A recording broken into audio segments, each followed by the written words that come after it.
when all that shit came out about Trump, right? He did this, he did that, blah, blah, blah. It was all pretty pedestrian, sort of like, oh, he grabbed my boob and then took me in the back. Just really generic, sort of like, it's become sort of the cliched story. And then this one woman, so I'm sitting there going like, all right, the Clintons are fucking filthy. Who knows if they paid these people? Who knows what the fuck's going on? It's right before just when this is coming out. And so I was going, all right, we'll see. And then finally this woman came on and she goes, so he made advancements at me. And she goes, I just pushed him away and said, get real, which is the perfect thing to say because you're in your 20s. He's like fucking 106. It's like, yeah, right. You serious? So she goes, I said, get real. And then she said, he thrusted his genitals towards me and said, get real. Yeah. And she said that, and the way she imitated him. I was in the car with my wife. I said, he fucking did that one. He did that one. There's no fucking way. That is just too specific. Like, I got the creeps of, like, get real. So I wonder what the logistics are, or the legality is, rather, of the audio tape. Like, if you don't know you're being recorded, like, you know you're being recorded for a show, you're wearing a microphone, but you don't know you're being recorded while you're on a bus.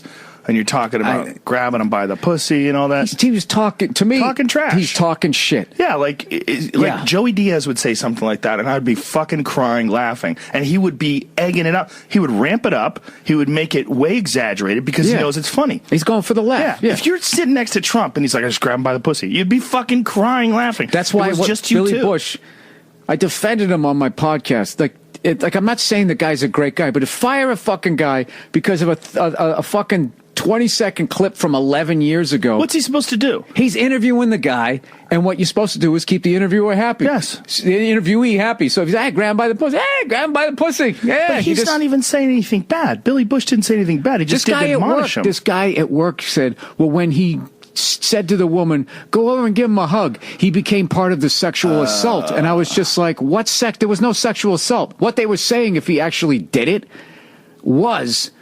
But the whole thing was just like this. Just, you know, I understand women getting flipping out about it. As far as obviously, just the whole, it would be them.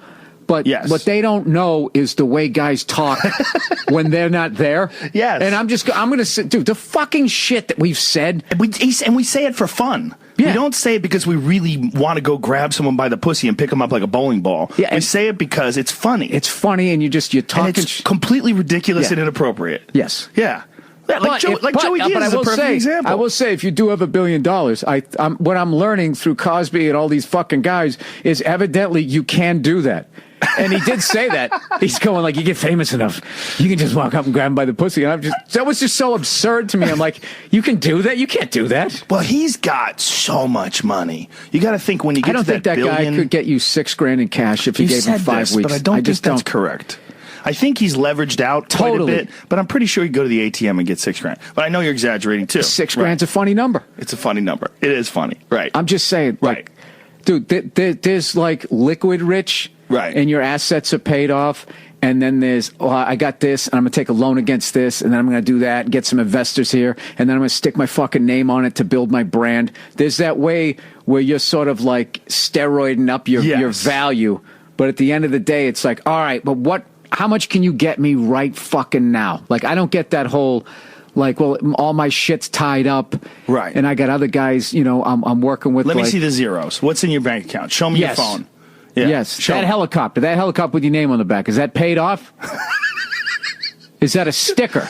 Is that a sticker that they take off and then they put fucking Mark Cuban on the back? But if you're a woman showing up at his house and you're supposed to have a business lunch, you don't know that. You show up, he's got this sprawling estate that looks like a castle. He's got these enormous grounds. He's probably got 50 people working just at his house. There's people greeting you. They're taking you into these rooms. He comes out in a $10,000 suit. He's got diamonds and Rolexes and everything's beautiful. And you're like, holy shit, it's Donald Trump. His toupee's like $80,000. What is he doing with his fucking hair? Why doesn't he go the way you and I did?